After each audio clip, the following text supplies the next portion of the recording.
গরুর মাংসটা মশলা দিয়ে মাখিয়ে রেখেছিলাম, তারপর ঝাল করে রান্না করেছি। অনেক মজা হয়েছে। আপুর বাসায় ৫৩ জনের আয়োজন করেছে। আমার সব মামা মামিদের, কাজিনদের, আমার বোন, মা খালাদের সবাইকে দাওয়াত করেছিল। আমার শ্বশুরবাড়ি পাশে থাকায় আমি সবার আগে গিয়েছিলাম।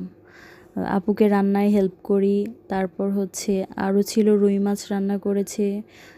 রুই মাছ দিয়ে মাসকলাইয়ের ডাল, মুরগির সাদা রোস্ট, মুরগির ঝাল মাংস, ডিমের কোরমা, আরও তো ছিল সাদা পোলাও। এই প্রথম আমি আপুর বাসায় গিয়ে আপুর সাথে হেল্প করি। মোটামুটি প্রায় ৬০ জনের রান্না হয়েছিল ওই দিন। আগামী মাসে আপু চলে যাবে, তো ওই উপলক্ষেই সবাইকে আসলে দাওয়াত করে খাওয়ানো হয়েছিল। ভিডিওটা অনেক লং ছিল, তো আমি শর্ট করে আপনাদের সাথে শেয়ার করলাম যে কি কি হয়েছিল।